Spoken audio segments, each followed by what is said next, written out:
하나님의 말씀은 요한복음 1장 1절부터 13절까지의 말씀입니다.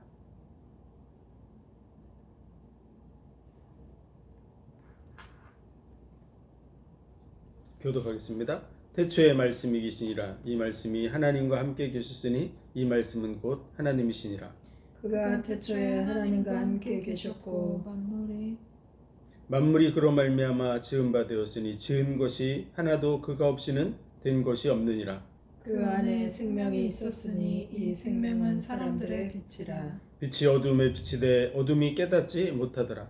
하나님께로서 보내심을 받은 사람이 났으니 이름은 요한이라. 저가 증거하러 왔으니 곧 빛에 대하여 증거하고 모든 사람으로 자기를 인하여 믿게 하려 함이라. 그는 이 빛이 아니요 이 빛에 대하여 증거하러 온 자라.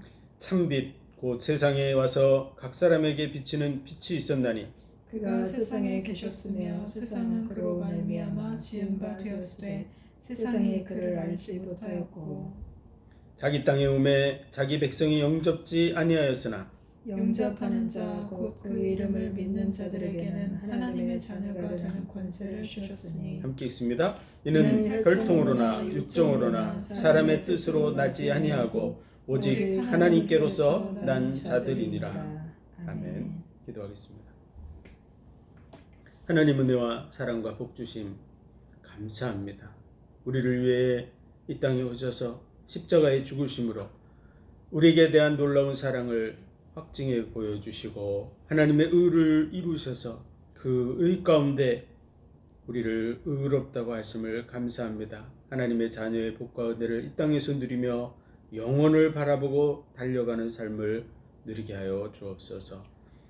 이 복음을 알지 못하는 많은 영혼들에게 이 복음이 증거되고 함께 이 은혜 속에 참여하게 하여 주옵소서. 모든 영광을 주님 받으시기 원하며 예수 그리스도 이름으로 감사하며 기도하옵나이다. 아멘.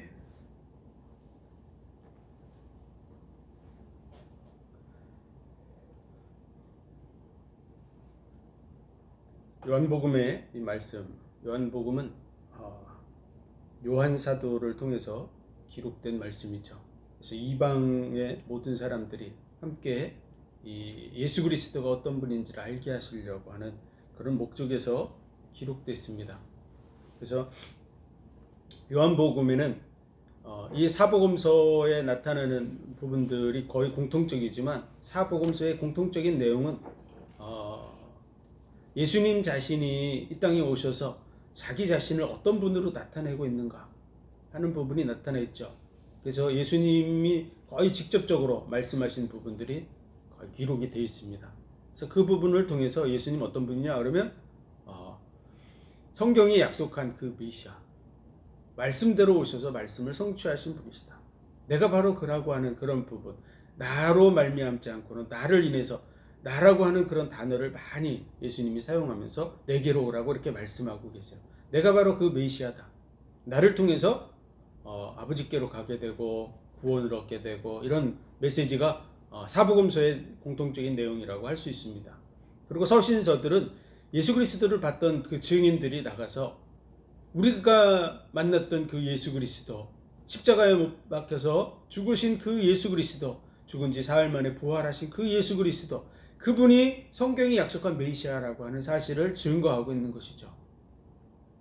그것이 서신서의 거의 핵심적인 내용이다 라는 부분을 알 수 있고요. 중요한 핵심적인 내용 후에는 이제 성도들로서 어떤 삶을 살아야 된다. 성도 간에 이렇게 교회 속에 있는 많은 문제들을 터치해 주는 부분으로 구성이 되어 있습니다. 요한계시록은 이제 다시 오실 예수 그리스도에 대해서 말씀하고 있죠. 그래서 오늘 요한복음의 이 말씀을 통해서 요한 사도는 예수님이 어떤 분이냐 그러면 태초에 말씀이 계셨는데 이 말씀이 육신이 되어서 오신 분이시다 라고 하는 내용을 말씀하고 있죠. 우리 1절 2절 같이 읽습니다. 시작. 태초에 말씀이 계시니라. 이 말씀이 하나님과 함께 계셨으니 이 말씀은 곧 하나님이시니라. 그가 태초에 하나님과 함께 계셨고. 여기에 나오는 태초는 세상이 창조되기 이전을 말하는 거예요. 그래서 창세기 1장의 그 태초보다도 더 이전의 태초를 얘기한다 이렇게 보고 있습니다. 그래서 이 태초에 그러니까 세상이 창조되기 이전부터 예수 그리스도는 함께 계신 분이시다. 예수님과 하나님과 함께 계신 분이시고 그 태초에 말씀으로 계셨는데 이 말씀은 곧 하나님이시다. 이 말씀은 로고스라고 표현하는데요. 예수 그리스도에 대한 부분에 대해서 예수 그리스도 하나님이 한 분이시냐 아니냐 이런 부분에 대해서 많은 논란이 있죠. 세상 속에는. 그런데 하나님께서 삼위일체 되시는 하나님이시냐 아니냐를 통해서 기독교의 많은 큰 부분이 이단이냐 아니냐가 나눠지게 됩니다. 그래서 이 부분에 대해서 우리는 정확하게 이해하고 있어야 되고 이 부분에 대해서 잘못 이해하게 되면 우리의 믿음의 대상이 빗나가게 되는 거죠. 그래서 큰 문제가 벌어지는 거야. 그래서 하나님 그러면 한 분 하나님이십니다. 그래서 그 하나님이라는 단어 자체가 엘로힘 그래가지고 복수 명사로 되어져 있어요. 그냥 단수로 되어져 있지 않고 복수로 되어져 있다는 것이죠. 엘로힘 하나님. 우리가 말할 때는 하나 그래서 단수인 것 같지만 그 엘로힘이라는 그 단어는 복수다라는 부분을 이해해야 되고요. 그 하나님이 스스로 말씀하시죠. 그래서 그 부분에 우리가 우리의 형상을 따라 사람을 만들고 그래서 우리의 형상이라는 부분이 그 한 분 하나님을 담게 하시는 거예요. 그래서 우리 사람이 만들어졌는데 우리가 사람이 이 셋이 아니잖아요. 그렇죠? 한 사람이잖아요. 한 사람. 아담 한 사람. 그리고 나 한 사람. 이렇게 한 사람. 사람 그러면 한 사람을 가리켜서 사람이라 그러잖아요. 그것처럼 하나님도 한 분이세요. 그런데 세 위격을 가지고 계세요. 세 위격은 성부, 여호와 하나님, 그리고 성자 예수 그리스도, 성령, 보혜사 성령을 이렇게 말하죠. 그래서 하나님께서 삼위가 계신데 한 분이시고 그분들이 어떻게 존재하는지에 대해서는 사람의 그런 지식으로는 이해할 수가 없어요. 그래서 그 분의 그런 존재하는 모습에 대해서는 우리가 이해할 수 없는 수준으로 있기 때문에 그 부분은 신비다 이렇게 신학적으로 정리를 할 수밖에 없었어요. 그래서 왜 그럼 여호와 하나님과 예수 그리스도와 보혜사 성령이 한 분이라고 생각하냐 하는 부분은 우리가 그분이 자기 자신을 나타내 보여주셨어요. 그것을 가리켜서 이제 계시라 그래요. 계시. 열어서 보여준다. 그분이 열어서 보여주지 않으면 사실은 우리는 하나님을 알 수가 없어요.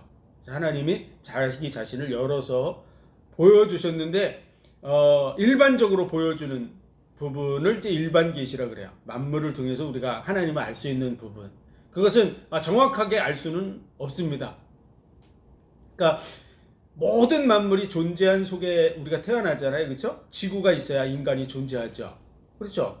지구의 모든 동식물들 심지어는 박테리아나 세균까지도 존재해야만 지구상에 사람이 살 수가 있어요. 이 환경이 존재하지 않으면 사람은 살 수가 없어요. 그렇죠? 이 미생물들이 존재하지 않으면 사실은 어떤 그 나무에 낙엽이 떨어진다든지 동물이 죽는다든지 그런 분해가 안 돼요. 그래서 이게 재활용이 안 되게 돼 있죠. 이 모든 부분이 다 시스템을 이루어서 사람이 살 수 있는 적정한 환경을 이루고 있는데 이 환경이 주어지지 않으면 인간은 살 수 없다. 예를 들어서 달나라에 인간을 딱 내려놓는다 그러면 내려놓는 순간 바로 죽어버려요. 왜 그렇죠? 산소가 없어요. 그렇죠? 그리고 마실 물도 없기 때문에 물을 못 먹으니까 얼마 후에 죽겠죠. 사람이 살 수 있는 그런 온도와 습도와 이런 것이 전혀 준비가 안 돼 있는 거야. 이 환경이 인간이 만들고서 태어난 것이 아니라는 것은 우리가 공통적으로 다 인정할 수 있어요. 그렇죠? 아기가 태어날 때 공기를 들고 나온다든지 이렇게 뭔가를 들고 나와서 환경 씨앗을 들고 나온다든지 꽃을 들고 나온다 이런 거 없잖아요. 그렇죠? 전혀 인간은 태어날 때 그런 걸 가지고 나올 수 있는 능력 자체가 존재하지 않아요. 그래서 이 모든 환경을 누군가가 만들었다는 것을 어렴풋이 생각해 볼 수 있죠. 정상적인 사람이라면. 그래서 인간이 만든 게 아니에요. 이 지구 환경. 더더구나 저 하늘에 떠 있는 태양. 저 태양이 빛나지 않는다면 어떻게 될까요? 봄, 여름, 가을, 겨울 속에서 태양이 비치는데도 불구하고 태양이 조금 덜 비친다고 해서 겨울이 생기잖아요. 그렇죠? 근데 겨울에 약간 덜 비쳐도 땡땡 오는데 만약 불이 아예 없다 그럼 어떻게 되겠어요? 지구는 완전 얼음 덩어리가 되는 거죠. 전혀 인간이 살 수 없는 그런 환경이 됩니다. 태양이 너무 더 크고 뜨겁다 그러면 어떻게 될까요? 그러면 다 타 죽는 거죠. 태양이 존재하는데 적당한 거리에서 이렇게 비치고 있는 이런 부분도 하나님의 은혜입니다. 달이 없으면 어떻게 될까요? 달이 없으면 바닷물이 순환을 하지 않아요. 바닷물을 밀물과 썰물로 이렇게 순환을 시켜주고 매일같이 흔들어주기 때문에 바닷물이 썩지 않는 것이지, 실질적으로는 소금의 농도가 아주 진하면 썩지 않을까요? 물론 썩는다라고 표현하면 좀 그렇지만, 우리가 그 젓갈 같은 경우 소금을 그렇게 많이 넣어도 결국은 다 이렇게 물러졌잖아요. 그렇죠? 그대로 쌩쌩하게 있지 않다 그 말이야. 그런데 소금으로 잔뜩 쟁여놓은 그런 젓갈도 이렇게 점점 물러져 가지고 그렇게 되는데, 바다가 그대로 있다고 그러면 어떻게 될까요? 그냥 다 썩어버리는 거야. 근데 매일같이 이렇게 흔들어주고 산소가 공급될 수 있는 그런 부분들이 되기 때문에 바다가 살아있는 거야. 이 달이 좀 더 가까워지면 어떻게 될까요? 지구와 가까워지면 바닷물이 좀 더 달에 가깝게 끌려가겠죠. 그렇죠? 끌려가면 어떻게 됩니까? 바닷물이 수위가 한 10m, 20m 높은 상태로 쫙 끌려와서 달의 인력에 끌려다니면 지구를 그냥 다 휩쓸어 가는 거죠. 물이 뚝에 멈추지 않고 끌려서 지구를 쓸고 돌아가기 시작하는 거죠. 달이 너무 지구에 가까워지면 그렇게 됩니다. 노아의 홍수의 사건이 성경에 기록되어 있는데, 성경에 기록된 그 노아의 홍수의 사건을 보면 물이 넘쳐서 모든 산이 다 잠겼어요. 그런 상태가 되면 어떻게 됩니까? 달이 그 물을 끌고서 계속 매일 한 바퀴씩 돌게 돼 있어요. 물의 수위가 막을 수 있는 게 아무것도 없으니까 계속 끌고 지구가 한 바퀴씩 돌 때마다 달의 인력에 의해서 하루에 한 바퀴씩 지구를 쓸고 가는 거죠. 그렇기 때문에 지구가 거의 평평한 상태로 될 정도로 이렇게 다 쓸려갔다고 볼 수 있고요. 노아의 홍수가 끝난 다음에 하나님께서 물을 감하게 하셨는데, 물이 감해지면서 급격한 홍수 같은, 물이 그냥 한 곳으로 확 끌려 들어가는 그런 일들이 지구상에 생겨서 이 거대한 그런 고원들이 만들어지고 계곡들이 만들어지고 이렇게 했다고 볼 수 있습니다. 그런 것처럼 지구를 한 바퀴씩 쓰는 그런 흔적이 지구상에 남아 있어요. 이처럼 달이 존재하는 것, 태양이 존재하는 것, 지구의 환경이 존재하는 것, 이런 것은 인간이 할 수가 없어요. 더더구나 인간 자체도 어떻죠? 사람을 인간이 만들 수 있나요? 만들 수 없습니다. 인간의 세포 하나를 만들 수 있는 능력이 현재 사람에게 존재하지 않아요. 지구상에 그렇게 과학이 나름대로 발달했다고 하지만 사실은 세포 하나를 만들 수 없어요. 예를 들어서 세포를 아주 조직적으로 이렇게 만들었어요. 딱 만들었다 그래도 그걸 살아 움직이게 할 수 있는 능력 자체가 인간에게 존재하지 않아요. 만약 그 만든 세포를 살아 움직일 수 있게 할 수 있는 능력이 있다면 죽은 세포도 살려낼 수 있겠죠. 완벽하게 시스템이 갖춰져 있는 그 세포를 인간이 살려낼 수도 있겠죠. 근데 그게 불가능해요. 그 부분이 이제 우리 몸에서는 때로 이렇게 죽은 세포들이 때로 밀려서 나오죠. 그 때를 가지고는 다른 것을 할 수가 없어요. 우리가 복제 인간이라든지 이런 복제 양이라든지 이런 복제하거나 또 그 난자와 정자 이런 부분들을 수정한다든지 수정란을 만든다든지 이런 것들은 다 살아있는 상태에서 가능한 것이지 죽어있는 것을 가지고서는 할 수가 없어요. 그리고 죽은 지 얼마 안 됐거나 이렇게 해야 되는 것이지, 인간이 그걸 복구할 수 있는 능력 자체가 존재하지 않습니다. 심지어는 세포막 하나도 제대로 만들 수 없다 그래요. 왜냐하면은 이게 세포막 자체가요, 호흡도 해야 됩니다. 호흡도 해야 되고 대사 활동을 해야 돼요. 대사 활동. 어떤 음식을 양분들을 받아들이고 그것을 배설하고 하는 그런 역할을 다 해야 되는데, 이 세포막을 인간이 만들면 들어오지 않는다든지 나가질 않는다든지 이런 현상이 생기는 것이죠. 그래서 인간은 그런 기능을 갖춘 그런 세포막 자체도 현재 만들 수가 없어요. 그렇다면 인간이 10달 만에 이 땅에 아기로 태어난다는 것 자체가 아주 기적적인 것이죠.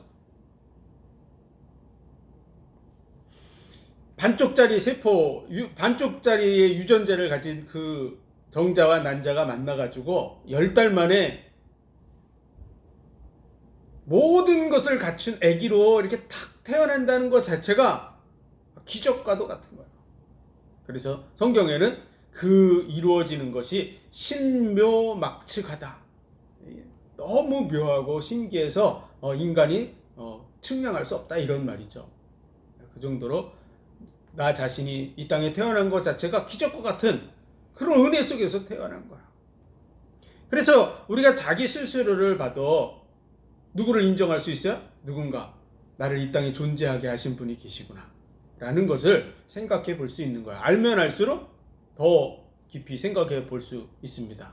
특히 그 세포 하나의 유전자가 백과사전 1000권 분량의 그런 정보를 가지고서 우리의 몸을 구성할 수 있게 만들어져 있다는, 이런 것은 정말 신비하고 놀라운 것이죠. 세포 하나의 그 크기 자체가 정말 바늘꽃보다 작은 이런 크기를 가지고 있는데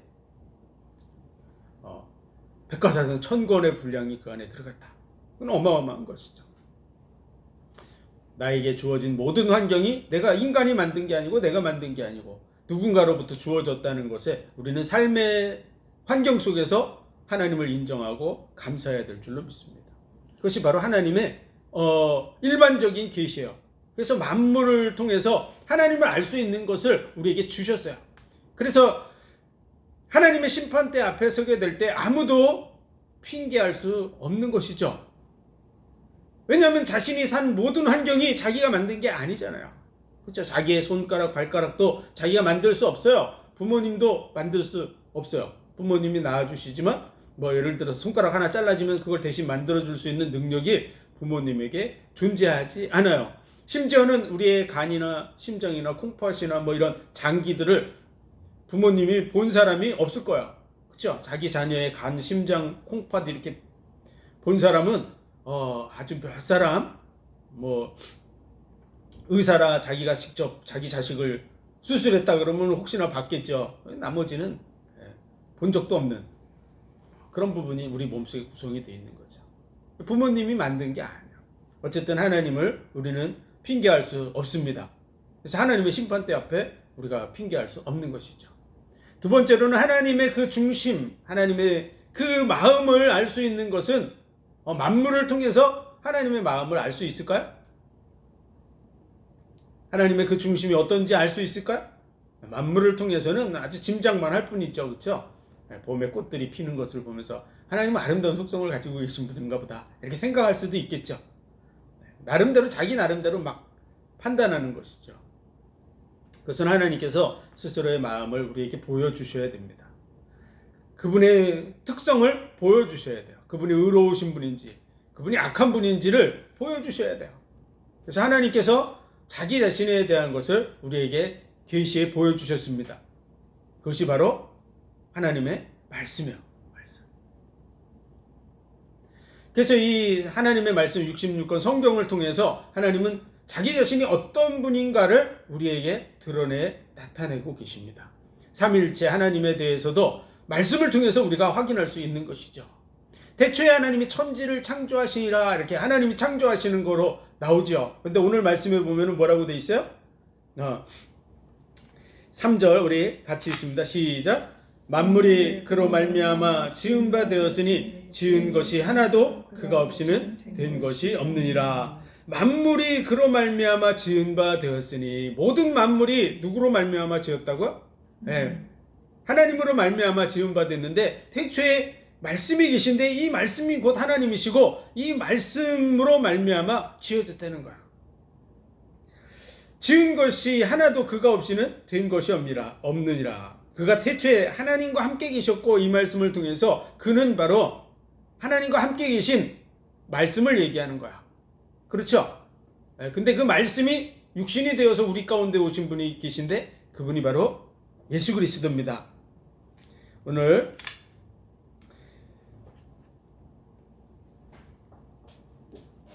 14절 우리 같이 읽습니다.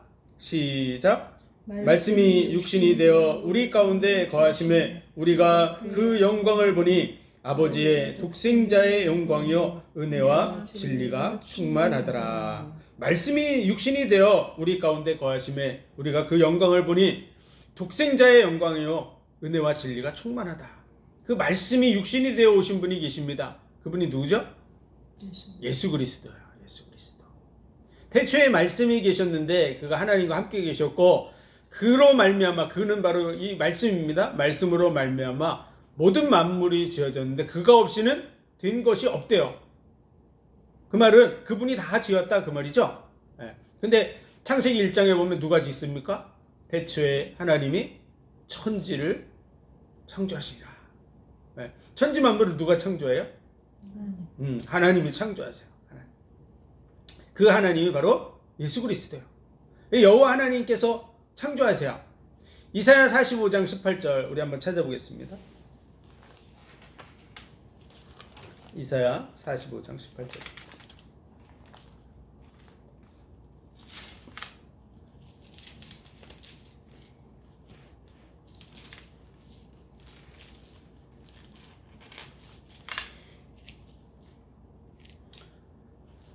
같이 읽습니다.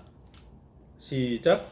여호와는 하늘을 창조하신 하나님이시며 땅도 조성하시고 견고케 하시되 헛되이 창조치 아니하시고 사람으로 거하게 지으신 자신이라. 그 말씀에 나는 여호와라 나 외에 다른 이가 없느니라. 아멘. 여기 보면 하늘을 창조하고 땅도 조성하시고 견고케 하시고 창조하신 분은 누구죠? 네, 하나님이신데 여호와 하나님, 여호와 하나님. 여호와는 누구시죠? 성부 하나님, 성부 하나님. 맞습니까? 성부 하나님이요. 여호와 하나님이 하늘도 창조하고 땅도 지으셨대요. 근데 요한복음 1장에는 누가 창조했다고요? 말씀. 그거 없이는 된 것이 없다 그랬어요. 그러면은 여호와 하나님도 창조하시고 예수 그리스도도 창조하시고 그럼 창조주가 두 분이신가요? 말씀으로 계셨다.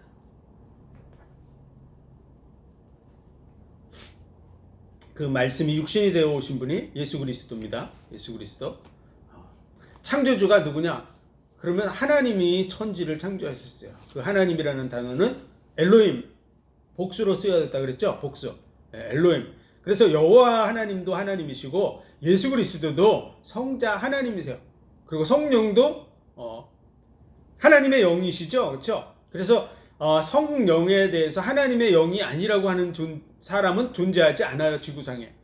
성령은 오직 하나님 예수 그리스도의 영, 하나님의 영만을 성령이라 그래요.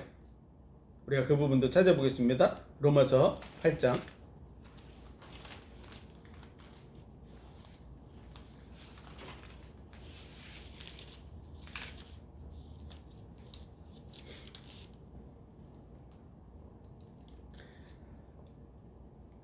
(9절을) 우리 같이 읽습니다. 9절 로마서 8장 9절 시작.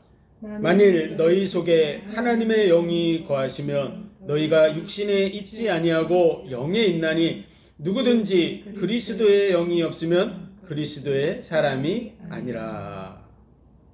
만일 너희 속에 하나님의 영이 거하시면 이 하나님의 영은 누굴까요? 성령. 하나님의 영을 성령이라 그런다 그랬죠, 그렇죠? 네, 성령. 이 뒤에 또 나와요. 우리가 그 성령에 대한 표현이 15절, 16절 같이 읽습니다. 시작. 너희는 다시 무서워하는 종의 영을 받지 아니하였고 양자의 영을 받았으므로 아바 아버지라 부르짖느니라. 성령이 친히 우리 영으로 더불어 우리가 하나님의 자녀인 것을 증거하시나니. 네, 우리 속에 들어온 그 영은 종의 영이 아니고 양자의 영인데 바로 성령이 우리 속에 들어오신 줄 믿습니다. 그래서 우리 속에 들어와서 우리와 더불어서 우리가 자녀인 것을 증거한다고 이렇게 말씀하고 있는 거예요.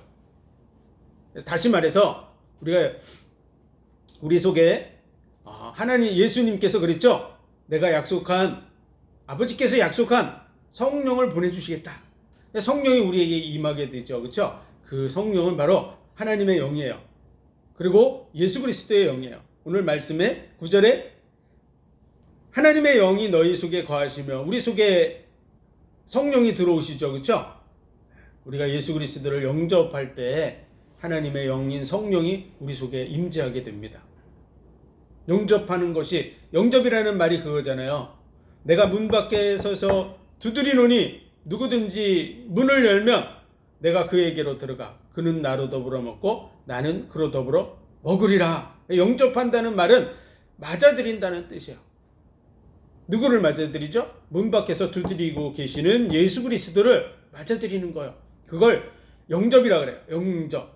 모셔드리는 거예요, 우리 마음속에. 그때 누가 들어오세요? 예수님이 내 속에 들어오세요. 예수의 영이 우리 속에 들어오시는 줄 믿습니다.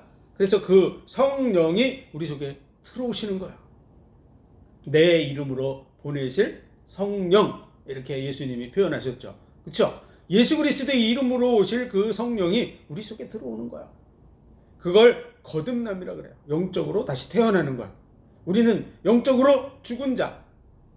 성령이 함께하지 않는 자는 죽은 자야. 영적으로 죽은 자.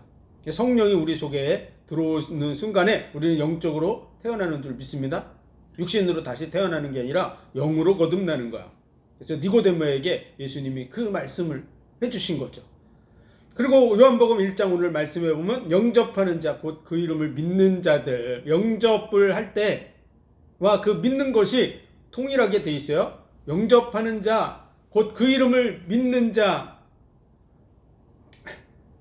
영접하는 자, 곧 그 이름을 믿는 자들에게는 하나님의 자녀가 되는 권세를 주셨으니, 자녀가 되는 권세가 어떻게 주어져요?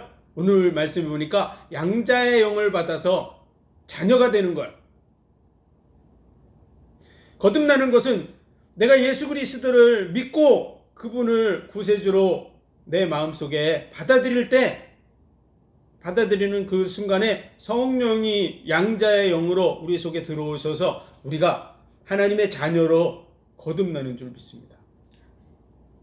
거듭남이 그렇게 되는 거야. 거듭남에 대해서 어떤 신비적인 역사를 통해서 이루어지는 것이 아니라는 사실을 우리는 잘 알아야 됩니다. 요한복음 5장에 보면 요한복음 3장에 예수님을 니고데모가 찾아왔을 때 예수님께서 그 말씀을 해주시는 거야. 너희가 거듭나지 아니하면 하나님의 나라를 볼 수도 없고 들어갈 수도 없다.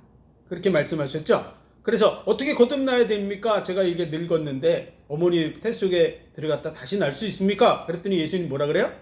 육으로 난 것은 육이요. 네가 지금 얘기하는 것은 육체에 대한 얘기를 하는 것이고, 영으로 난 것은 영적인 것은 영으로 난 것이라고 말씀해주고 있는 거예요. 육으로 난 것은 육이요, 영으로 난 것은 영이라고. 그래서 우리가 영적으로 거듭나야 됩니다. 어떻게 그 일이 가능합니까? 그랬더니 예수님께서 모세가 광야에서 구리뱀을 든 것 같이 인자가 높이 들려야 하리라. 내가 다시 태어나기 위해서는 반드시 누군가 대신 죽어야 되는 것이죠. 원래는 내가 죽었다가 다시 태어나야 되는데 그것이 불가능하잖아요. 그렇죠? 인간은 다시 죽었다가 다시 날 수가 없어요. 불가능해요. 그래서 누군가 대신 죽을 거에 대한 약속을 성경은 계속해서 해주고 있었던 거예요. 대속제물을 통해서, 희생제사를 통해서.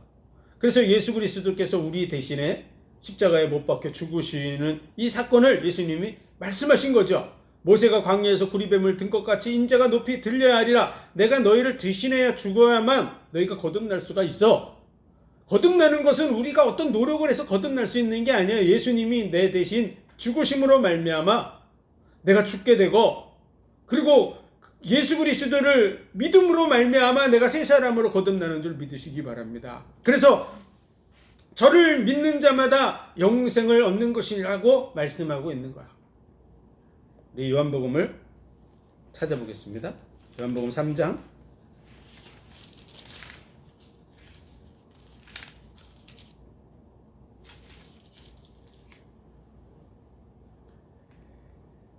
13절 14절 같이 읽습니다.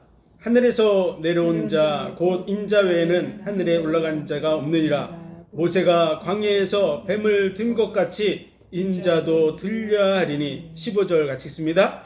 이는 저를 믿는 자마다 영생을 얻게 하려 하심이니라. 아멘. 첫 번째로는 예수님이 내 대신 죽어야 내가 거듭날 수가 있어요. 이 사건이 없으면 우리는 절대로 거듭날 수 없어요. 어떤 노력을 해도 거듭날 수 없어요. 그래서 예수님이 모세가 광야에서 구리뱀을 든 그 예표를 통해서 보여주셨던 것처럼 예수님이 나무에 달려서 십자가에 못 박혀 죽으시는 것이죠. 그리고 예수 그리스도를 믿을 때 우리가 영생을 얻게 된다. 이 말은 뭐죠? 구원받은 사람, 거듭난 사람만이 영생에 들어갈 수 있어요. 그래서 예수님은 지금 거듭나는 걸 얘기하면서 하나님 나라를 볼 수도 들어갈 수도 없다고 이 얘기를 하시고 영생을 얘기하셨는데, 동일한 단어는 틀리지만 내용은 같은 내용인 거야. 거듭나는 것과 천국에 들어가는 것과 영생을 얻는 것이 같은 동일한 내용을 말씀하고 있다는 것을 우리는 알 수 있습니다. 그래서 16절 17절 같이 읽겠습니다. 요한복음 3장 16, 17절 시작. 하나님이 세상을 이처럼 사랑하사 독생자를 주셨으니 이는 저를 믿는 자마다 멸망치 않고 영생을 얻게 하려 하심이니라. 하나님이 그 아들을 세상에 보내신 것은 세상을 심판하려 하심이 아니요 저로 말미암아 세상이 구원을 받게 하려 하심이니라. 아멘. 예수님께서 우리를 구원하시기 위해서 십자가에 못 박혀 죽으시고 예수 그리스도를 믿는 자마다 영생을 얻게 되고 구원을 얻게 되는 줄 믿습니다. 이 은혜 속에 우리가 서는 거야. 그게 거듭나는 거야. 그래서 거듭나는 순간 그때 하나님의 성령이 우리 속에 들어오시는 거야. 우리는 그때 하나님의 자녀가 되는 줄 믿습니다. 양자의 영이 우리 속에 들어옴으로 말미암아 내가 거듭나는 것이죠. 영적인 부분이요. 그래서 이 부분이 우리가 눈에 보이게 나타나게 이렇게 알 수 있는 게 아니에요. 예수님께서 바람이 이물어 불 때 어디서 와서 어디로 가는지 알지 못하나니 성령으로 난 사람은 다 이러하니라. 이렇게 말씀하고 있어요. 성령으로 난 사람은 어떻게 거듭나는지 자기 자신이 표현할 수 있게 이렇게 어떤 것으로 눈으로 보여지는 이런 것이 아니에요. 내가 예수 그리스도의 그 십자가 사건을 인정하고 믿음으로 받아들이는 순간 성령이 우리 속에 들어오는 줄 믿습니다. 특별하게 사도행전 2장에서 마가다락방에 성령이 임하는 사건이 있었어요. 그 사건은 어떤 특별성을 가지고 있어요. 왜 그럴까요? 그것은 예수 그리스도께서 이 땅에 오셔서 말씀대로 모든 일들을 성취하세요. 그 첫 번째가 유월절 어린 양으로 십자가에 못 박혀 죽으시는 거야. 그래서 유월절 날 유월절 그 절기에 맞춰서 예수님이 십자가에 못 박혀 죽으심으로 그 온몸의 피를 다 쏟으시는 거죠. 대속 제물이 되시는 거야. 유월절이야. 그래서 그 피를 인해서 사망의 신이 넘어간다는, 유월절이라는 게 그거죠. 피를 바른 좌우의 문설주에 양의 피를 바른 집에 사망의 신이 넘어가는 거야. 예수 그리스도의 그 보혈의 피로 말미암아 우리에게 구원이 이루어지는 것을 예표로 보여주셨던 그러한 절기가 유월절이에요. 그리고 예수님께서 하나님이 모든 만물을 창조하시고 안식하셨다고 하는 날, 그 안식일을 예수님은 인자의 날이라고 말씀하시고 그분이 다 이뤘다 그렇게 말씀하시고 운명하셔서 안식일날 안식하시는 것이죠. 안식. 그리고 그 다음 날이 이스라엘 절기로 초실절이야. 초실절. 예수님께서 부활의 첫 열매가 되셔서 인류를 구원하시고 그 일을 다 성취하고 승리하셨다는 증거로 죽음을 이기고 부활하신 줄 믿습니다. 그래 예수님이 그 절기대로 초실절 첫 열매, 부활의 첫 열매가 되시는 거예요. 그리고 그 후로 77절, 맥추절이라고도 그러고 오순절이라고도 말하는 그때 하나님께서 약속하신 그 일이 이루어지는 줄 믿습니다. 그래서 사도행전 2장에 보면 사도행전 2장을 우리 한번 찾아보겠습니다.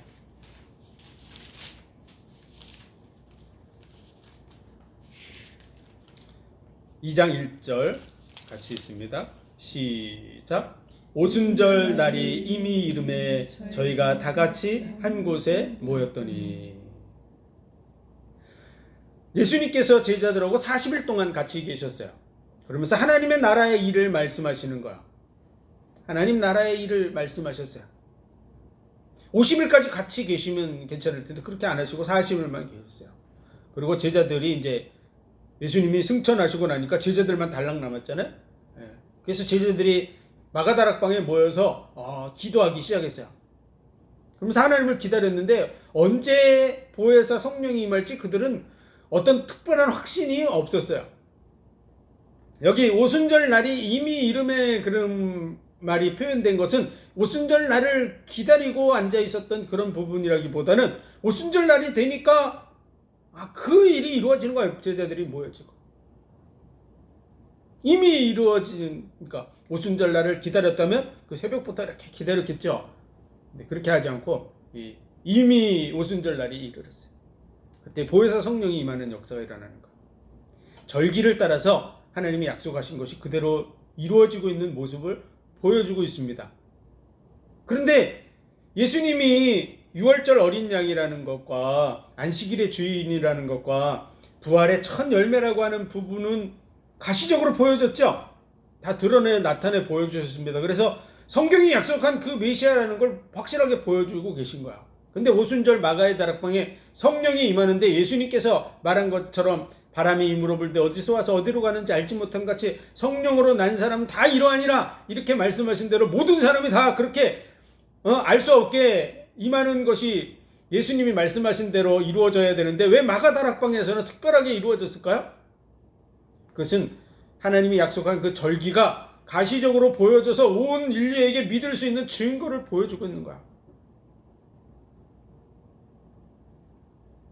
만약 가시적으로 보여지지 않았다면 어떻게 될까요? 제자들이 나가서 오순절 날이 성취되었어 라고 말해도 아무도 받아들이지 않겠죠. 증거가 뭐냐 그러면 아무도 증거를 댈 수가 없겠죠. 그렇죠? 그러나 오순절 날 보혜사 성령이 임하는데 처음 임하는 거잖아요. 그렇죠? 절기에 맞춰서 아버지의 약속하신 것을 기다려라. 그래서 그 약속한 성령이 하나님의 그 약속의 말씀을 성취하면서 이루어진 거야. 그래서 급하고 강한 바람 같은 그런 불꽃 같은 것들이 나타나면서 방언을 말하는 이런 역사가 일어난 거죠. 그래서 그 방언에 대해서 자기들만 한 게 아니잖아요. 그렇죠? 거기에 많은 사람들이 모여져 있었는데 그들이 그걸 증거하는 거야. 대신 저들이 우리의 말을 한다고 하는 그런 표현을 통해서 이 성령이 임하면서 나타나는 역사를 확실하게 증거해주고 있는 거죠. 그 자리에 모였던 많은 사람들이 그 사실을 증거해주고 있습니다. 제자들만 하는 게 아니라 누가 증거해요? 그 자리에 모였던 다른 이방의 사람들이 증거하는 거죠. 어떻게 우리 말을 알지 못하는 사람들이 우리 말을 하냐고 하는. 그래서 하나님의 약속하신 그 절기가 약속대로 이루어지는 것을 보여주는 사건이 바로 사도행전 2장의 사건이에요. 물론 사도행전에 보면 다른 성령이 임하고 방언이 임하는 그런 사건들이 있는데 그것은 또 다른 특별한 의미를 가지고 있습니다. 하나는 고넬료의 집에서 이루어진 것이죠. 그렇죠? 그럼 왜 그렇게 그런 역사가 일어났을까요? 처음 사도행전 2장에서 일어났던 예루살렘 그 마가다락방에서 일어났던 것과 같은 일이 일어났다고 베드로가 보고를 하거든요. 그렇죠? 그 일이 왜 거기서 일어났다고 보고할까요? 유대인들이 이방인과 함께 베드로가 가서 예배를 드리고 그들과 말씀을 나누고 그들을 안수하고 한 부분에 대해서 문제를 삼은 거야. 왜냐하면 유대인들의 생각 속에서는 구원을 유대인들만 받는다고 생각했던 것이죠. 그런데 이방인들에게 복음을 전파하는 것을 인정하지 않는 그런 상황에서 하나님은 어떤 하나님이시죠? 유대인의 하나님만이 아니라 모든 인류 이방인의 하나님 되시는 줄 믿습니다. 그래서 이 복음을 예수님은 어디까지 증거하라 그랬어요? 땅끝까지. 네. 예루살렘과 사마리아와 온 유대와 땅끝까지, 그렇죠? 모든 민족으로 이 복음을 믿게 하라고 제자들에게 사명을 주셨습니다. 그렇죠? 그래서 모든 사람이 이 복음을 받아들이게 돼 있는 것이죠. 그런데 이 유대인으로 구성된 제자들이 처음에는 이걸 못 받아들이는 거예요. 그래서 하나님의 성령께서 그들도 구원하시기를 원하시고 역사하고 계신다는 것을 확실하게 보여주는 그 장면이 바로 이 고넬료의 집에서 이루어졌던 성령의 역사였던 것이죠.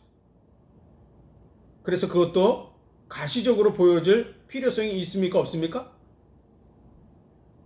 안 보여요. 그렇게 가시적으로 안 한다 그러면 문제가 되겠죠. 그렇죠?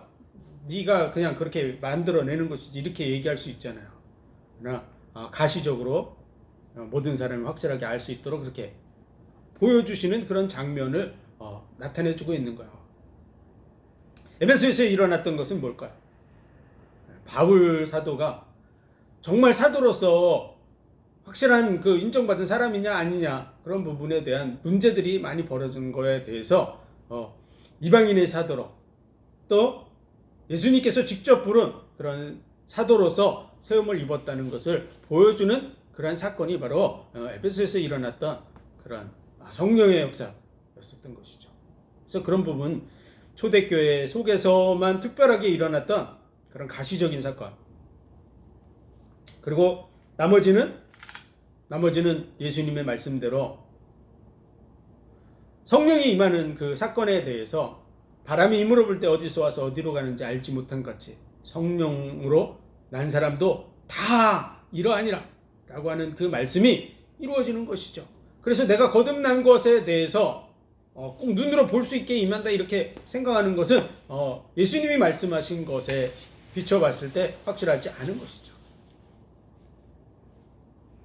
성령이 우리 속에 들어오고 나가고 물론 나가시지 않죠. 그렇죠? 예. 성령이 내 속에 있는 것을 내가 느낄 수 있습니까? 이런 느껴본 적이 있습니까?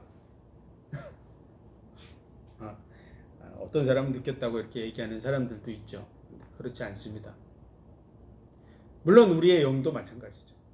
우리의 영이 있습니까? 우리 속에 영이 있죠. 그렇죠? 우리가 육체적으로 영적인 세계를 느끼려고 하는 것 자체가 약간의 무리수가 있다 하는 것을 이해해야 됩니다. 그래서 하나님의 성령, 양자의 영이 들어왔는데 그 양자의 영을 로마서에 보니까 누구의 영이라 그랬어요? 하나님의 영. 예수의 영. 또 그리스도의 영 이렇게 얘기하죠. 그리스도는 누굽니까? 예수 그리스도. 그렇죠? 예수 그리스도 한 영을 받아들였어요. 우리가. 맞죠? 영을 여러 가지 영을 받아들인 게 아니에요. 한 영을 받아들였어요. 그 영을 양자의 영이라 그러고 성령이라 그러고 하나님의 영이라 그러고 그리스도의 영이라고 이렇게 표현하고 있는 거야. 그렇죠? 다시 말해서 예수 그리스도와 하나님과 성령은 한 분이시다. 창조하신 분도 마찬가지예요. 천지를 창조하신 분이 하나님이신데 여호와 하나님이 창조하셨다고 말씀하시고 그가 없이는 나 외에 다른 신이 없다고 이렇게 표현하고 있잖아요. 이사야 45장 18절에. 그렇죠? 예. 다른 신이 없다고 얘기하고 있어요. 그러면 예수님에 대한 이 말씀은 문제가 돼 있죠. 그렇죠? 어떤 다른 존재라고 얘기하면 예수님과 여호와 하나님이 다른 분이다라고 얘기하는 순간에 문제가 생기잖아요. 그렇죠?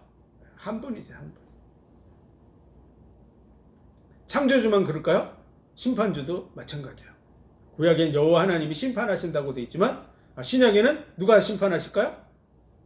예수 그리스도가 마지막 심판주세요. 그렇죠? 그래서 성경의 이런 말씀들을 쭉 정리해서 해보면 예수 그리스도와 하나님은 한 분이시구나. 그리고 우리가 사랑에 대한 것도 마찬가지예요. 사랑에 대한 것도.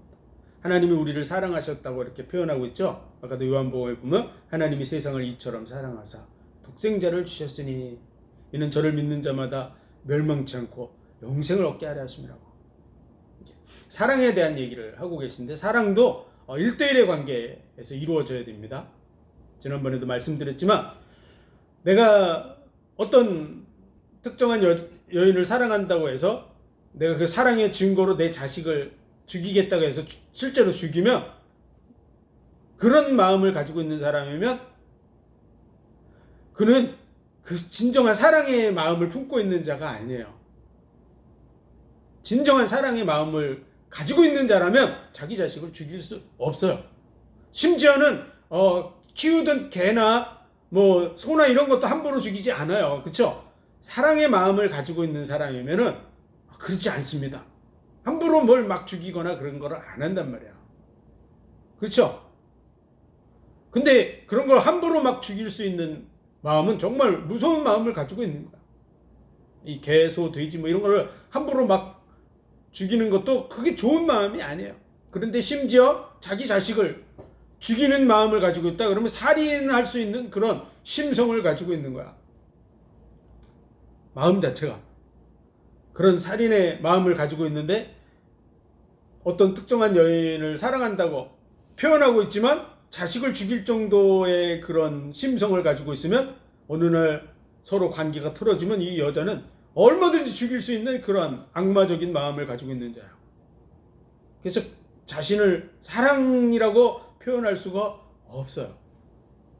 하나님은 하나님의 그 마음을 우리에게 보여주시기 위해서 말씀이 육신이 되어서 우리 가운데 오신 줄 믿습니다. 삼위일체 그 하나님께서 우리와 함께 하시려고 몸을 입고 오신 거예요. 그런데 그분이 하늘에도 계시고 땅에도 계시고 영으로도 역사하고 계시잖아요. 그렇죠? 언제 그런 부분이 이루어지죠? 네, 세례 요한이 예수님께 세례를 베풀고 물 위에서 올라오니까 하나님의 음성이 들리잖아요. 그렇죠? 이는 내 사랑하는 자요 내 기뻐하는 자라 이렇게 말씀하셔요.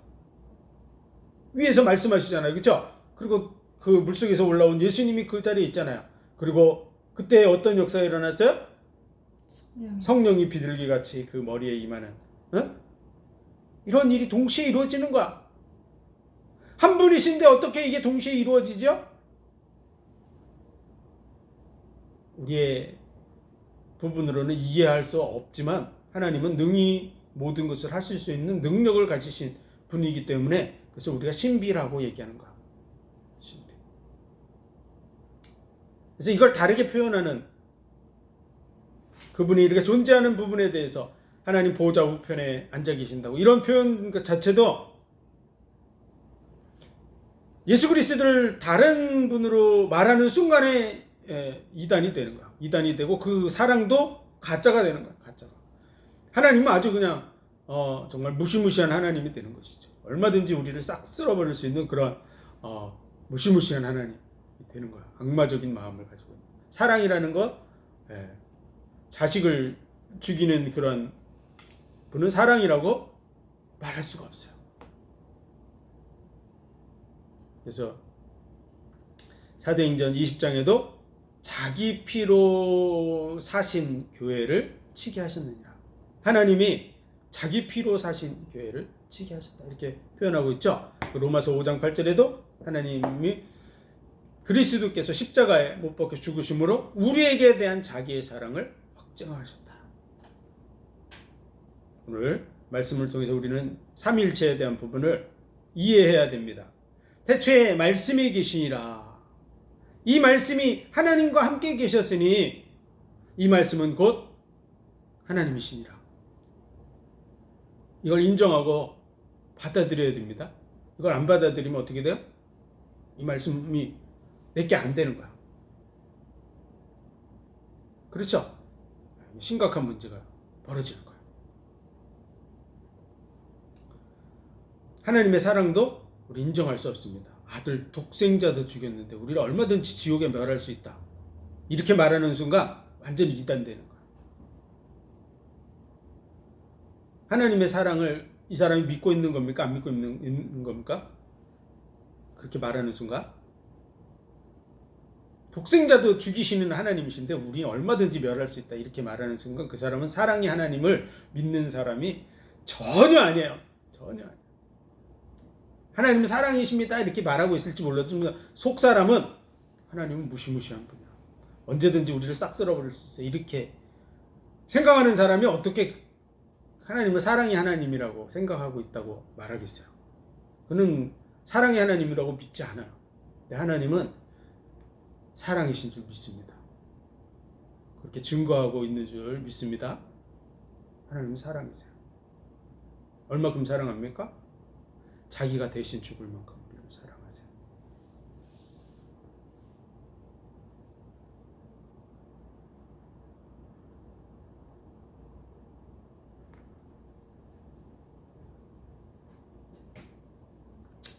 그렇게 받아들이지 못하면 심각한 문제 속에 있는 거예요.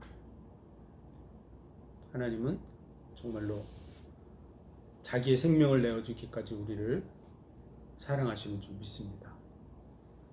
그 부분에 대해서 우리가 아멘 해야 돼요. 아멘.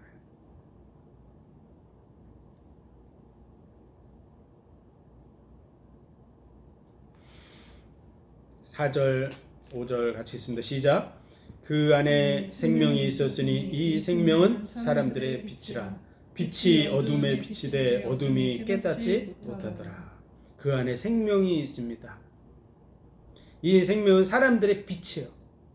빛과 같이 뭔가 이렇게 밝혀주는 거예요. 빛이 비쳐야만 드러나죠. 그렇죠?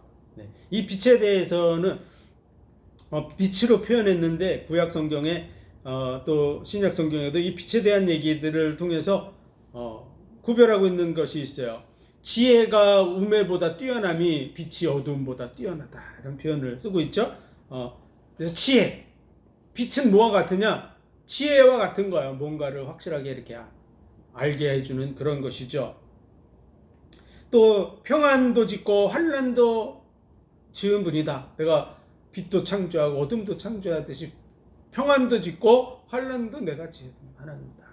이 땅의 모든 것이 그분의 섭리 속에 있는 줄 믿습니다. 근데 환난도 하나님의 자녀들에게 있어서는 합력해서 선을 이루는 줄 믿습니다. 그걸 우리가 봤습니까? 봤죠. 요셉의 환난을 통해서 요셉이 환난을 당하지만 그 환난이 하나님의 의를 이루어가고 있는 것을 알 수 있어요. 그리고 하나님과 사탄의 그 권세에 대해서도 빛과 어둠으로 나누고 있어요. 또 의와 불법에 대해서도 빛과 어둠으로 이렇게 표현하고 있어요. 고린도후서 6장 14절에도 그런 표현이 되어 있고 에베소서 5장 8절에도 데살로니가전서 5장 5절에도 이렇게 되어 있습니다. 그리고 형제를 사랑하는 것과 미워하는 것도 빛과 어둠과 같다 이렇게 표현하고 있어요. 그리고 예수 그리스도를 가리켜서 빛이라고 얘기하고 있고 예수 그리스도를 안 믿는 것이 어둠이라고 이렇게 표현하고 있죠. 예수 그리스도를 어떻게 믿냐? 그건 굉장히 중요한 거예요. 그 안에 생명이 있습니다. 생명은 바로 사람들의 빛과 같아요. 근데 그 빛이 어둠의 빛인데 그 어둠이 깨닫지 못하더라. 어둠. 문제가 뭐냐면요. 예수 그리스도의 복음을 들으면서도 하나님에 대한 믿음이 확실하지 않은 그거 심각한 문제가 되는 거야. 예수님이 직접 와서 말씀했는데도 그걸 받아들이지 않은 사람들이 있었습니까? 없었습니까? 많이 있었죠. 안 받아들이는 거예요. 예수 그리스도를 통해서 하나님은 하나님 자신을 보여주고 계세요. 물론 구약의 하나님의 역사를 통해서도 하나님 자신을 보여주고 계세요. 그래서 여호와, 그럼 어떤 하나님입니까? 나는 나다라는 뜻이거든요. 원래의 뜻이 하나님께서 스스로 있는 자다 이렇게 열어주셨어요. 근데 원어의 원뜻은 나는 나다라는 의미를 가지고 있어요. 그것은 무슨 얘기냐면 절대적인 하나님이라는 표현을 말하는 거야. 나는 나다라고 말할 수 있는 것은 스스로는 그렇게 말할 수 없어요. 인간은 나는 나다 이렇게 표현하지만 사실은 거짓말이야. 자기는 자기 자신에 대한 스스로 나는 나다라고 이렇게 말할 수 있는 존재가 못 돼요. 사회적인 존재예요. 자기의 존재 이름도 부모님이 지어줬고 성도 부모님 따라서 조상을 따라서 된 것이고 나는 나다 독보적인 존재 못 돼요. 그렇죠? 모든 환경이 자기를 인해서 자기가 스스로 사는 존재 될 수가 없어요. 스스로 있는 자다라는 그런 의미를 가지고서 쓰여지는 이 나는 나다라는 말을 인간이 스스로 적용하는 것은 이게 속고 있는 거야, 사단에게. 누가만 할 수 있냐? 스스로 존재하는 분만 할 수 있는 말이에요. 나는 나다라는 그 말을. 절대적인 하나님, 의로우신 하나님을 보여주는 그런 표현이 여호와라는 표현이에요. 예수는 어떤 뜻입니까? 자기 백성을 저희 죄에서 구원할 자라. 어떻게 구원합니까? 내용은 자기 백성을 저희 죄에서 구원할 자라는 뜻이지만 어떻게 구원합니까? 자기를 희생제물로 내어줌으로써 구원하시는 거예요. 사랑이 아니면 이루어질 수 없는 것이죠. 그래서 우리에게 사랑의 하나님을 보여주는 분, 그분이 누구냐? 예수 그리스도예요. 하나님이 우리를 사랑하시는데 얼마큼 사랑하냐? 대신 십자가에 못 박혀 죽을 만큼 사랑한다는 것을 우리에게 확실하게 보여주는 거야. 그래서 예수 그리스도께서 십자가에 못 박혀 죽으셨을 때 그 일에 대해서 로마서 5장 8절에서 그 사랑을 확증하셨다고 표현하는 거야. 확증하셨다. 확실하게 증거해 보여주신 그 현장이 십자가에 못 박혀 죽으시는 거야. 그런데도 그걸 받아들이지 못한다 그러면은 심각한 문제가 있는 거야. 하나님은 사랑이시라고 하는 그 부분에 대해서 큰 오류가 주어져 있는 것이기 때문에 그 사람은 구원받을 수 있다고 보기 힘듭니다. 왜냐하면 예수님을 겉으로는 인정할지 모르지만 실제로는 의의 하나님과 사랑의 하나님을 보여주는 이 부분에서 안 받아들이고 있거든요. 아가페 사랑, 순수한 사랑, 변하지 않는 사랑, 완전한 사랑, 뭐 이런 표현을 쓸 때 아가페의 사랑을 쓰잖아요. 그렇죠? 근데 이 부분에 대해서 문제가 생기면 안 됩니다. 예수 그리스도를 통해서 나를 정말 순수하게 100% 사랑하고 있다는 것을 받아들일 수 있어야 됩니다. 그 증거가 바로 십자가예요. 십자가.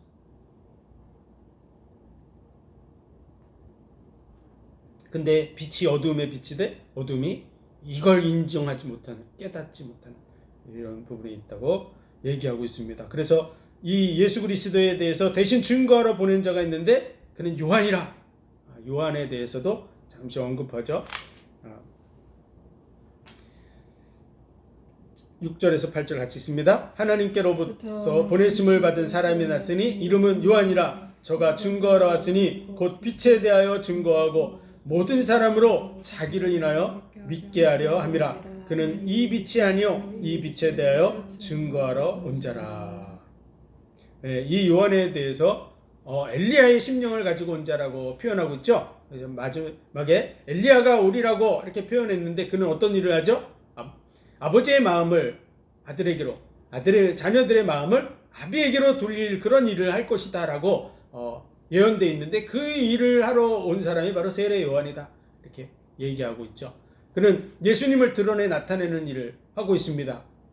이 세례 요한은 그 아버지 사가랴가 대제사장이에요. 대제사장. 맞습니까? 대제사장. 이거 굉장히 중요한 거야. 대제사장이 뭐 합니까? 양의 머리에 안수하는 거죠. 그렇죠? 양을 잡을 때 안수하는 거야. 그 제사 절차를 진행해. 그 일을 하는 것이 대제사장이에요. 근데 사가랴가 그 일을 하지 않아요. 누가 하죠? 그 일을 이 대제사장 가문을 통해서 대제사장의 역할을 감당하고 있는, 그러니까 실질적으로 육신적으로는 대제사장이 있어요 지금. 근데 그들은 예수님을 십자가에 못 박아 죽이는 역할만 하고 있는 거야. 예수 그리스도를 드러내 나타내고 그분의 십자가의 죽음을 정당한 그러한 대속의 죽음으로 만드는 일을 직접적으로 하는 사람 바로 세례 요한이야.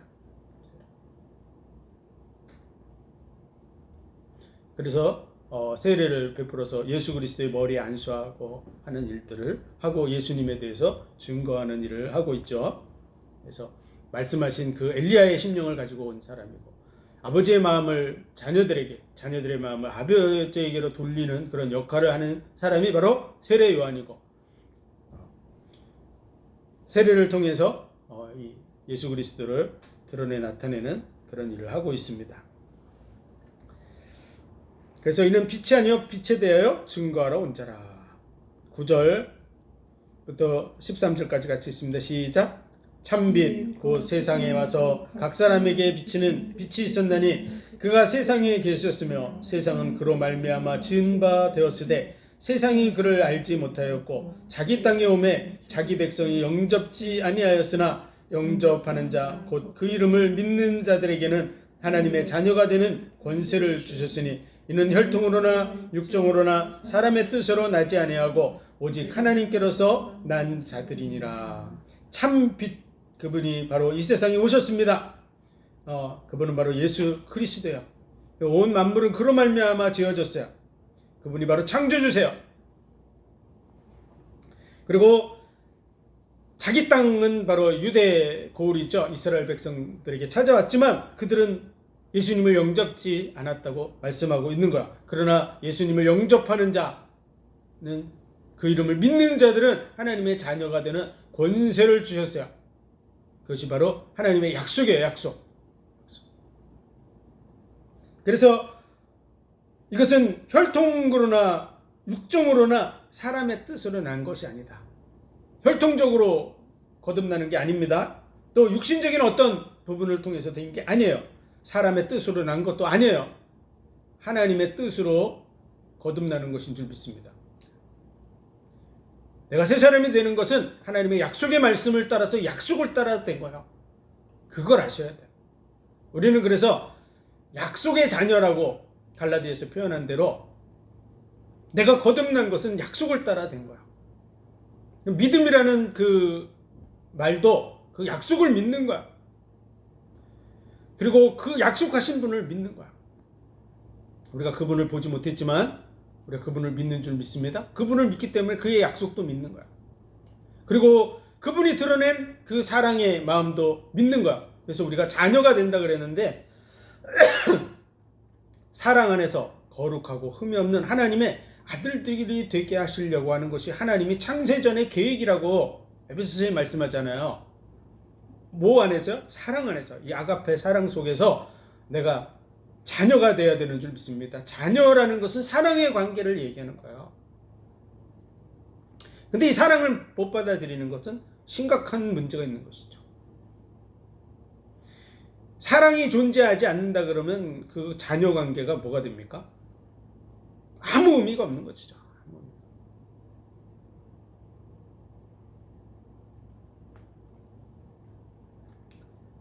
하나님은 마음을 다하고 뜻을 다하고 목숨을 다해서 주 너의 하나님을 사랑하라. 이것이 크고 첫째 되는 계명이요. 둘째는 과 같으니 내 이웃을 네 몸같이 사랑하라. 이렇게 말씀하셨어요. 이것이 온율법과 선지자의 강령이라. 이게 무슨 얘기죠? 성경을 통해서 말하려고 하는 게 이거라고 얘기하시는 것이죠. 사랑. 하나님은 사랑이시라고. 그래서 요한복음 3장 16절은 기독교의 대표적인 구절이에요. 지금은 그 구절이 다 상쇄돼서 교회들마다 요한복음 3장 16절을 암송하고 이런 부분이 많이 없어진 것 같아요. 예전에는 교회 가면 기본적으로 외우는 것이 요한복음 3장 16절이었어요. 하나님이 세상을 이처럼 사랑하사 독생자를 주셨으니 이는 저를 믿는 자마다 멸망치 않고 영생을 얻게 하라 하십니다. 이게 노래로도 만들어졌어요. 하나님이 세상을 이처럼 사랑하사. 그래서 아이들 때부터 노래를 만들어서 하나님의 사랑에 대해서 가르쳤는데 교회가 지금 많이 무너져서 이상한 것들이 다른 위치에 가서 차지하고 있는 부분들을 볼 수 있습니다. 하나님이 사랑이시라고 하는 것은 세상도 얘기하는 거야. 기독교 그러면 사랑의 종교, 불교 그러면 자비의 종교 이런 식으로 얘기하는데 이게 무너지고 있어요.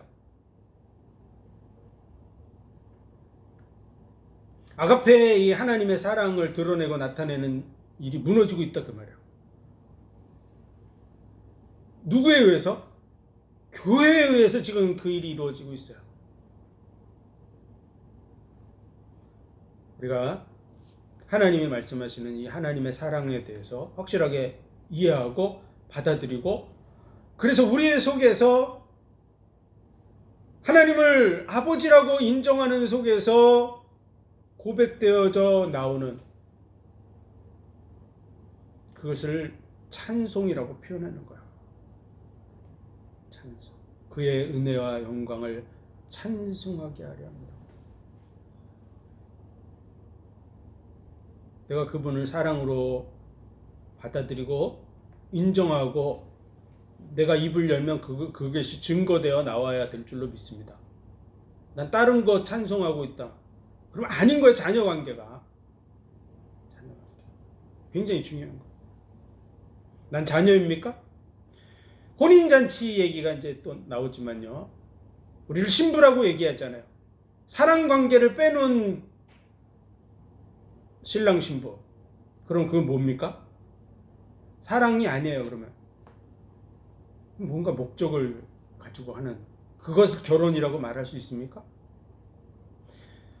이는 내 살 중에 살이요 내 뼈 중에 뼈라고 그렇게 표현하는 그 표현이 거기에 적용되겠습니까? 그 결혼에 돈 때문에 결혼하고 명예 때문에 결혼하고 목적을 이루기 위해서 결혼한다 그러면 그 결혼이 어떻게 성경이 말하는 결혼하고 부합이 되겠냐고. 하나님이 말씀하시는 것은 하나님이 우리에게 대한 보여주신 그 사랑, 진정한 사랑은 죽음과도 같이 강하다고 하는 그 말씀대로 나는 선한 목자라고 말씀하시면서 양들을 위해서 내 목숨을 버린다고 사랑을 얘기하고 계시는 그 하나님의 마음을 이해하고 그 속에서 신랑 신부에 대한 생각을 해야 될 줄로 믿습니다. 천국 혼인잔치 그것이 그 천국에 가서 밥 먹는 얘기가 아니잖아요. 그렇죠? 하나님과의 사랑 관계가 온전히 이루어지는 그런 모습을 보여주는 장면인 줄로 믿습니다. 내 중심이 자녀의 중심이 되어야 아버지와 아들이 되는 거예요. 법적으로 자녀인데 자기 아버지를 죽이고 보험금이나 타먹으려는 그런 아들이 어떻게 그게 진짜 자녀냐 그 말이에요. 사랑 관계가 온전하게 이루어져서 하나가 되어져가는 그 부분이 진정한 자녀인 줄로 믿습니다.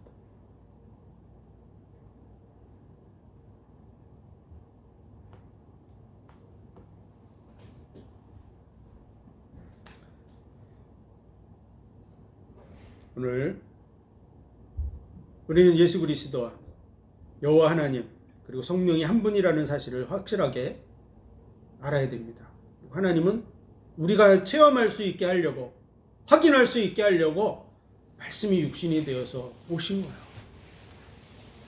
그리고 보여주신 줄 믿습니다. 그 전능하신 하나님 우리의 지각으로 이해하려고 하니까 그분이 존재하는 모습이 이해되지 않을 뿐이지만 그건 받아들여야 돼요. 왜냐하면 하나님의 수준은 우리보다 훨씬 높습니다. 우리는 지금 자기 세포 하나를 못 만든다니까요. 하나님은 모든 만물을 말씀으로 창조하신 능력의 하나님이세요. 그래서 그분의 그 신비로운 부분을 우리는 그대로 받아들여야 됩니다. 그래서 하나님의 사랑을 우리에게 확증해 보여주시려고 예수 그리스도로 이 땅에 오셔서 이 일을 성취하신 줄 믿습니다. 그래서 그 사랑을 인정하고 받아들이고 우리 그 자리에 서야 될 줄로 믿습니다. 기도하겠습니다. 하나님 은혜와 사랑과 복 주신 감사합니다. 만물을 창조하신 하나님, 우리를 이 땅에 존재하게 하신 하나님께서 말씀이 육신이 되어서 우리 가운데 오신 줄 믿습니다. 우리를 사랑하심으로 우리의 죄와 허물을 담당하시고 십자가에 못 박혀 죽으심으로 우리의 구원을 이루심을 감사합니다. 그 사랑을 우리가 확실하게 언약으로 붙들게 도와주시고 하나님이 우리를 사랑하심처럼 우리의 마음 중심으로부터도 하나님 사랑하는 자리로 나아가게 하여 주옵소서. 아멘. 예수 그리스도 이름으로 감사함이 기도하옵나이다. 아멘. 아멘.